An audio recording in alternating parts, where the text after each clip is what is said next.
Državni sekretar u Ministarstvu omladine i sporta Nenad Borovčanin obišao je gradsku opštinu Pantelej i teretanu na otvorenom u ovoj Niškoj opštini. Borovčanin je naglasio da bi u svakoj lokalnoj samoupravi bavljanje rekreativnim sportom svim mladim ljudima trebalo da bude dostupno i besplatno i da tome treba da doprinese kompletna zajednica.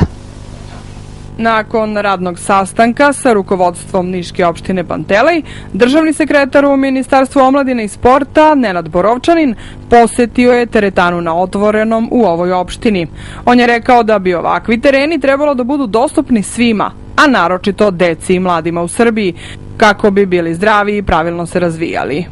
Strateško opredeljenje svake lokalne samouprave mora biti upravo usmereno ka tome.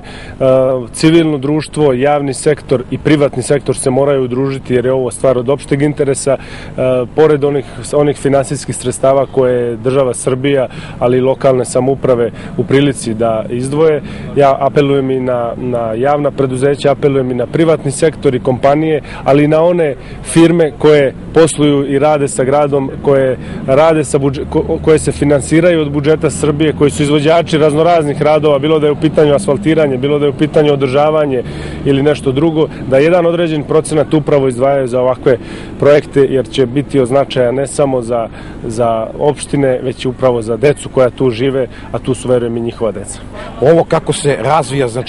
infrastruktura pored Somborskog bulevara, treba da bude ogledan primer za sve druge saobraćajnice koje će nastajati u budućnosti, a mi ćemo se već potruditi u budućnosti da kako budu nicali novi blokovi i s jedne i s druge strane Somborskog bulevara, da pomognemo da bude što više ovakvih terena i siguran sam da ćemo ovakvim delovanjem kao što smo radili do sada u tome i uspeti.